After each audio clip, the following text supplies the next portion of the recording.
Sir last video में आपने कहा था कि अब शॉर्ट नहीं करना है, बाउंस आने का टाइम आ गया है अगले 2 दिनों में। तो आज का ये मूव को हम बाउंस मान सकते हैं?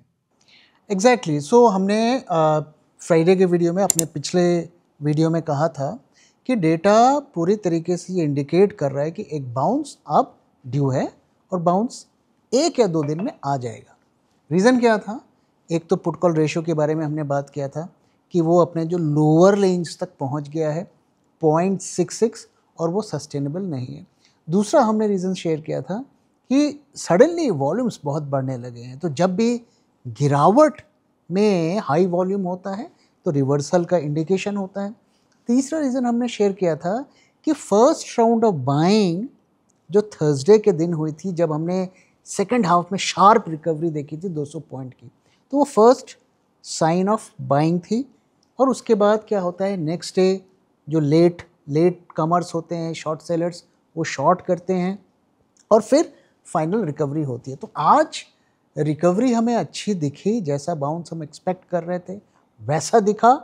अब क्या इसका कंटिन्यूएशन होगा?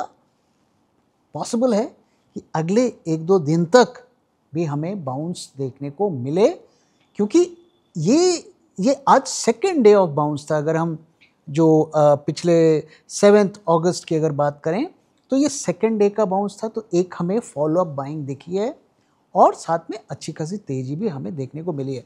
तो ये इसको हम पूरी तरीके से बाउंस माने और इसकी पॉसिबिलिटी है कि अभी शायद 1 आध दिन और हमें बाउंस देखने को मिले, इसका कंटिन्यूएशन देखने को मिले। वैसे सर क्या ये बाउंस ट्रेड डील रिलेटेड हो सकता है?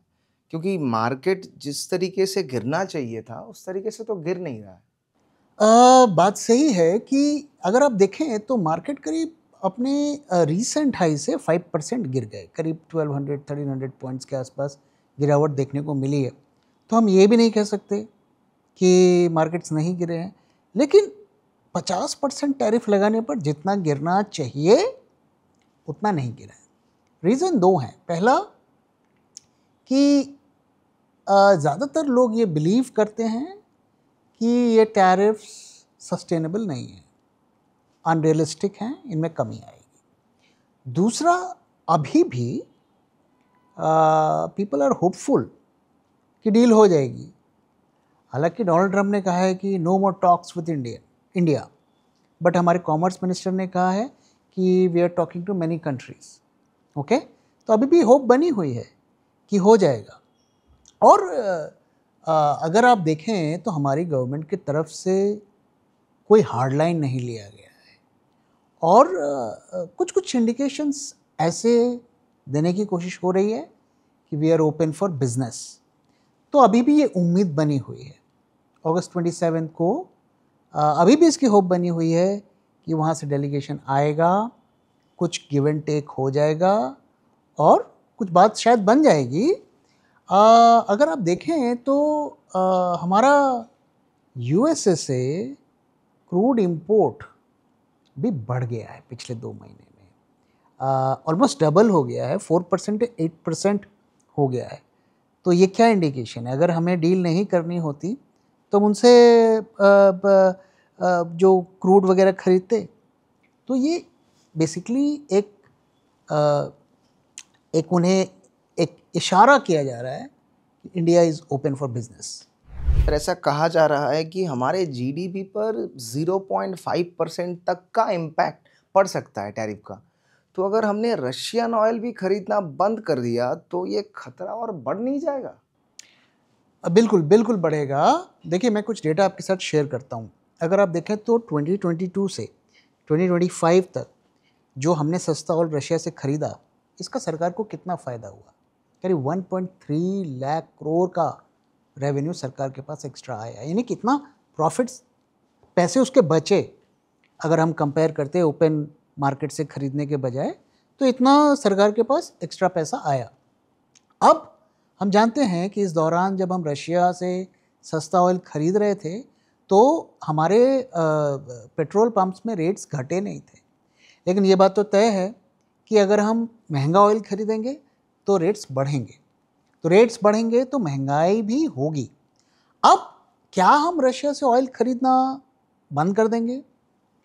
तो अगर डेटा देखें, हमें वो डेटा क्या बता रहा है। जून के महीने में हमने 63 मिलियन बैरल्स का ऑयल रशिया से खरीदा। जुलाई में वो घट के 50 मिलियन बैरल हो गया। इसी दौरान अमेरिका से जो हम खरीद रहे हैं वो डबल हो गया, 4% से 8% हो गया। तो इंडिकेशंस क्या हैं कि रशियन ऑयल्स में डिपेंडेंसी जो हम खरीद रहे हैं वो कम किया जाएगा। ऑलरेडी पीएसयू जो पेट्रोलियम कंपनीज़ हैं उन्होंने कह दिया है कि हम रशियन ऑयल नहीं खरीदेंगे। इस तरीके की बातें, खबरें आई, मुझे नहीं पता है कि सच है या गलत है। वैसे भी अगर आप देखो तो जो HP BP है वो रशियन ऑयल ऐसे ही बहुत कम खरीदती है, तो उनका गुजारा चल जाएगा, उन पर ज़्यादा इम्पैक्ट नहीं पड़ेगा। IOC एक बड़ी कंपनी है जो रशियन ऑयल ज़्यादा खरीदती है, लेकिन जो मेजर खरीदारी करते हैं जिसे कहते हैं लायन शेयर, वो है रिलायंस और नायरा। ये दो कंपनीज खरीदती हैं। ओके, तो ये तो चलो ठीक है, ये जम के अपना खरीद रही हैं और एक्सपोर्ट करती हैं, तो इनके मार्जिन्स वगैरह पर इम्पैक्ट पड़ेगा, उससे हमें ज़्यादा हमारी इकॉनमी पर ज़्यादा इम्पैक्ट नहीं पड़ेगा। लेकिन अगर हम रशियन ऑयल पूरी तरीके से बंद कर देते हैं, अमेरिकन ऑयल खरीदते हैं, तब तो देखो जी इसका डेफिनेटली इम्पैक्ट पड़ेगा। अब अगर आप देखो इस वक्त 40 वेसल्स रशिया से ऑलरेडी चल चुके हैं बीच रास्ते में, और अगस्त 2022 के बीच में इंडिया पहुंचने वाले हैं। क्या इंडिया वो ऑयल एक्सेप्ट करेगा? अगर नहीं किया तो वापस वो वेसल्स चले जाएंगे। तो ये उस वक्त हमें पता चलेगा कि क्या वो वेसल्स को हम एक्सेप्ट कर रहे हैं या नहीं कर रहे। ध्यान रहे कि 27 तारीख से वो टैरिफ्स लगने वाले हैं, एक तरीके से सैंक्शंस लगने वाले हैं। तो 6-7 दिन पहले वो टैंकर्स को एक्सेप्ट करके कोई रिस्क नहीं लेगा। तो इसलिए इस खतरे को हमें इग्नोर नहीं करना चाहिए, और अगर डील हुई तो मुझे लगता है रशियन ऑयल को हमें छोड़ना पड़ेगा। और अब ऐसे लोग वॉइस उठाने लगे हैं कि ठीक है, देश हित में रशियन ऑयल छोड़ दो, तो मोस्ट लाइकली शायद हो सकता है कि हम छोड़ भी दें, क्योंकि डेटा तो यही बता रहा है। तो इस सबका इकॉनमी पर एडिशनल बर्डन बढ़ेगा। 0.5% तो ऑलरेडी हम मान चुके हैं कि टैरिफ्स का इम्पैक्ट पड़ेगा, और मे बी अनदर 0.2-0.3% का इम्पैक्ट इस क्रूड की वजह से होगा, डिपेंडिंग अपॉन कितना महंगा क्रूड हम अमेरिका से खरीदेंगे। जून 2024 को अगर आप निफ्टी में पैसे लगाते तो आज आपके रिटर्न्स बनते सिर्फ 6.5%, और अगर आप बुल ट्रैक 2024 पोर्टफोलियो में पैसे लगाते तो आज आपको दुगने से भी ज्यादा रिटर्न मिलता। और गौर करने वाली बात यह है कि पिछले दिनों जो मार्केट में हमें ब्लड बाथ देखने को मिला, उस ब्लड बाथ में भी हमारे पोर्टफोलियो ने लगातार पॉजिटिव रिटर्न्स दिखाए। और ये कोई तुक्का नहीं है, क्योंकि ऐसे ही शानदार रिटर्न्स हमने अपने 2021 पोर्टफोलियो में भी अपने सब्सक्राइबर्स को दिए थे। 2021 के पोर्टफोलियो में 21 में से 7 स्टॉक्स ने 100% से भी ज्यादा पीक रिटर्न्स दिए, और 15 स्टॉक्स ने 50% से भी ज्यादा रिटर्न्स दिए। और कई स्टॉक्स जैसे कि भेल and Cochin shipyards multi bagger साबित हुए। तो आखिर हम ऐसा कैसे कर पाए? Being a SEBI registered RA, I can tell you, सिर्फ फंडामेंटली स्ट्रॉन्ग स्टॉक को सिलेक्ट करने से ही आपका पोर्टफोलियो ग्रीन में रहेगा ऐसा जरूरी नहीं। उसके साथ टेक्निकल, क्वांटिटेटिव और डेटा एनालिसिस भी जरूरी होती है। सबसे जरूरी है कि आप स्टॉक को किस प्राइस पर खरीद रहे हैं, और इसीलिए हर स्टॉक को जो हम बुल ट्रैक पोर्टफोलियो में ऐड करते हैं उसे गुजरना पड़ता है bull track in house research के 10 स्ट्रिंजेंट क्राइटेरिया से, ताकि आपको मिले एक शानदार स्टॉक एक शानदार प्राइस में। तो देर किस बात की, आज ही सब्सक्राइब करिए बुल ट्रैक पोर्टफोलियो को हमारी वेबसाइट bulltrack.in को विजिट करके, या स्क्रीन पे दिए हुए नंबर से हमसे कांटेक्ट करिए। Investment in securities market are subject to market risks. Read all the related documents carefully before investing. Sir, Tata Motors की रिजल्ट्स तो बहुत ख़राब आए। देखा जाए तो रिटेल्स का काफ़ी फेवरेट स्टॉक है ये। सर, इसके बारे में आपका कुछ कहना है? टाटा मोटर्स के रिजल्ट्स देखो बहुत ख़राब आए। कंपनी ऑलरेडी कर्जे वर्जे से काफ़ी जूझ रही थी। वो तो बुल मार्केट में उसका स्टॉक बढ़ गया। उसके फंडामेंटल्स बहुत अच्छे नहीं रहे हैं कभी भी। ओके, बस यही है कि उन्होंने अपने जो डेट है उसको काफ़ी हद तक कम किया था। इसके अलावा अगर आप देखें तो उसमें कोई मेजर पॉजिटिव्स नहीं थे। अब उनका जो रिज़ल्ट आया है उसमें 63% ड्रॉप देखने को मिला है नेट प्रॉफिट में। उसके 3 कारण बताए जा रहे हैं। पहला, ओवरऑल उनका वॉल्यूम में ड्रॉप देखने को मिला है, सिर्फ 1-2 सेगमेंट में नहीं, सभी सेगमेंट में। दूसरा, टैरिफ्स की बात हो रही है कि टैरिफ्स का उस पर इम्पैक्ट पड़ा है। और तीसरा, जो JLR है जहाँ से उनका मेजर रेवेन्यू आता है उसमें भी ड्रॉप देखने को मिला है। ओके, अब ऐसा नहीं है कि सिर्फ 63% प्रॉफिट ही गिरा है, इनका जो टॉप लाइन है रेवेन्यू उसमें भी 2.5% का ड्रॉप देखने को मिला है। और अगर आप इनके इंडिविजुअल सेगमेंट्स को देखें, फॉर एग्जांपल पैसेंजर व्हीकल, उसमें करीब 9.2% का ड्रॉप देखने को मिला रेवेन्यू में। अगर आप इनका कमर्शियल व्हीकल्स को देखें, वहाँ 8% का ड्रॉप देखने को मिला है। JLR को देखें, उसमें भी करीब 8.2% का ड्रॉप देखने को मिला है रेवेन्यू में। और करीब 250 मिलियन पाउंड का इनका जो इम्पैक्ट है वो टैरिफ्स की वजह से हुआ है। तो जैसा होता है ना, कंपनी के जब रिजल्ट्स आते हैं तो कुछ तो उसमें ड्रॉप देखने को मिलता है, कहीं कुछ अच्छा भी दिख जाता है, किसी का रेवेन्यू गिरता है, किसी का प्रॉफिट बढ़ जाता है।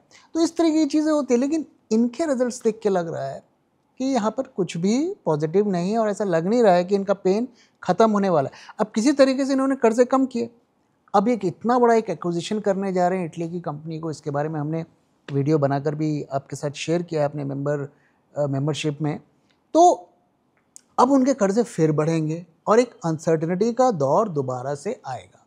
तो इसलिए इस तरीके के स्टॉक में जो सिर्फ खबर से चलता है, पैसे लगाना बहुत रिस्की होता है। और ठीक है, थोड़ा बहुत आप स्पेकुलेशन कर सकते हैं, लेकिन लॉन्ग टर्म इन्वेस्टिंग के लिए ऐसे स्टॉक्स अगर आप देखो तो बहुत ज़्यादा सुटेबल नहीं होते हैं। अभी 2020 में अगर आप देखें, कोविड से पहले इसका शेयर प्राइस 100 से नीचे गिर गया था। तो 600 रुपये से 100 रुपये आ गया, फिर 1000 रुपये चला गया, अब फिर 600 रुपये आ गया। पता नहीं आगे जाकर क्या होगा।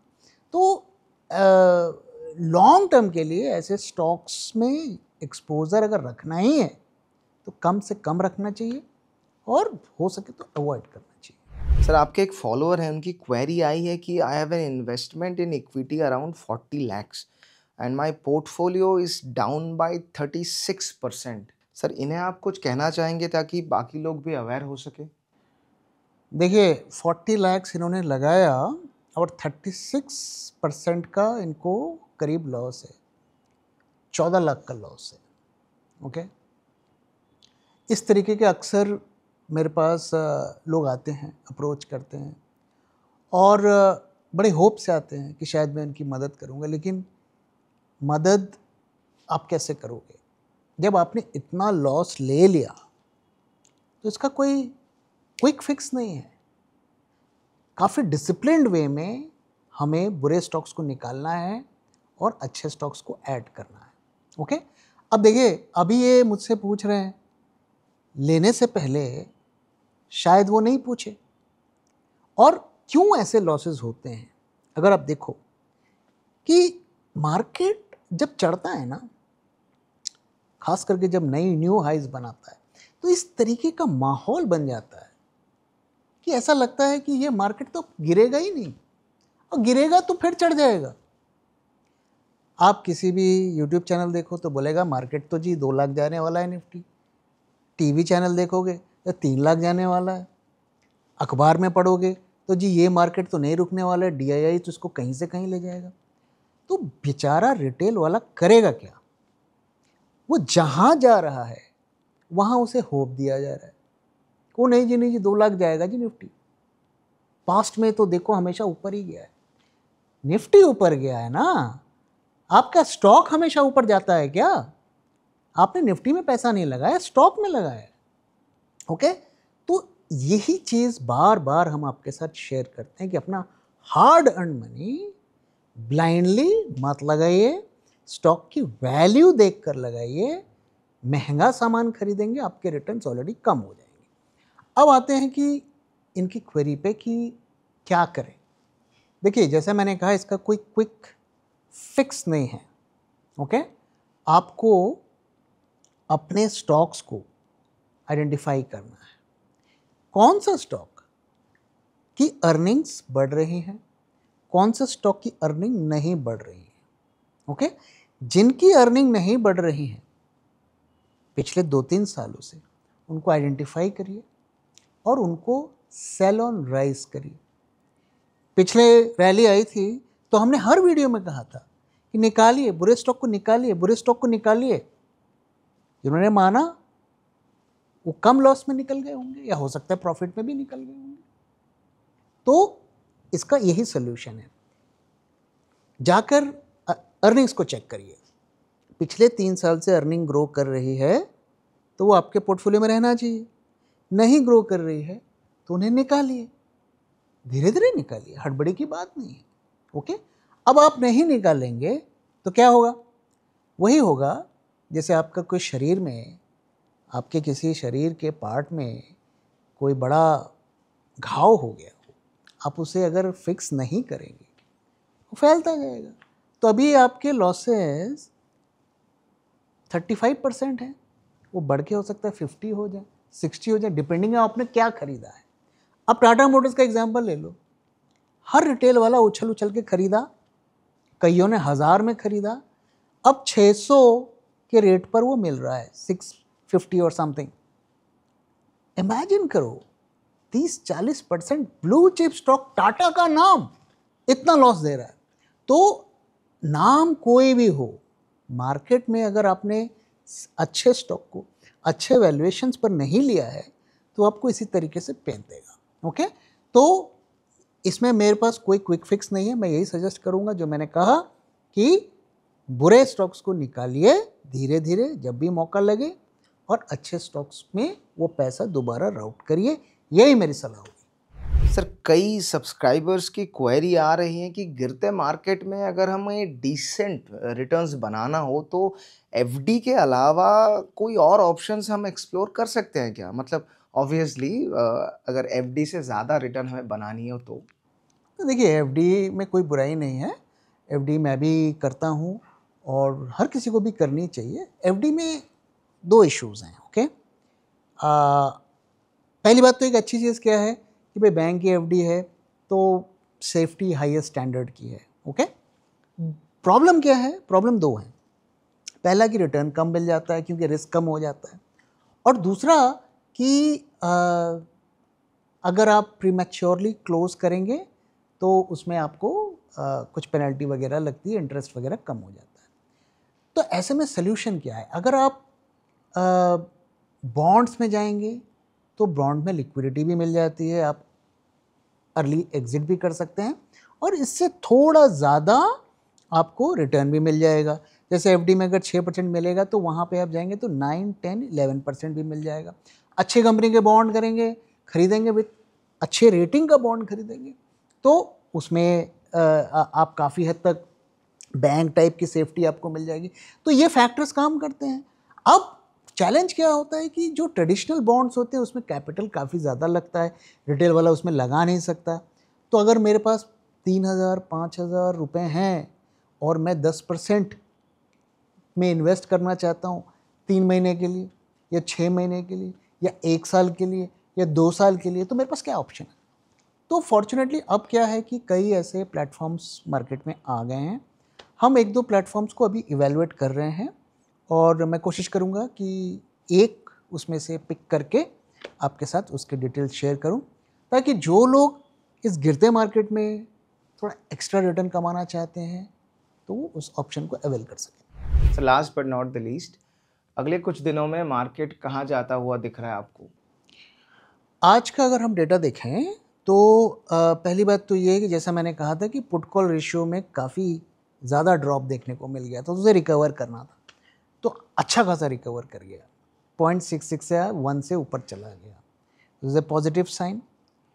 तो ऑप्शंस मार्केट में क्या हुआ है कि काफ़ी कॉल्स में कट हुआ है और पुट्स में एडिशंस हुई हैं। तो पुट्स में एडिशन कौन होती है? जो ट्रेडर होता है वो पुट्स को बेचता है, ओके, और जो हेजर होता है वो पुट्स को यूजुअली खरीदता है। इंडेक्स के पुट्स यूजुअली पोर्टफोलियो मैनेजर्स खरीदते हैं, तो पुट्स भी खरीदे गए हैं, ओके। तो overall put call ratio is little positive I would say. अब अगर हम फ्यूचर्स मार्केट में जाएं, वहाँ हमें क्या देखने को मिल रहा है? तो वहाँ एक तो फ्रेश एडिशंस नहीं हुए हैं, ये थोड़ा चिंता की बात है कि फ्रेश ओआई ऐड होना चाहिए, क्योंकि आज की जो मार्केट में रैली थी वो बहुत अच्छी थी, ऑलमोस्ट 1% हमने निफ्टी बैंक निफ्टी दोनों में अब देखा। तो फ्रेश ओआई एडिशंस क्यों नहीं हुए? यानी कि people are not bullish, shorts are being covered.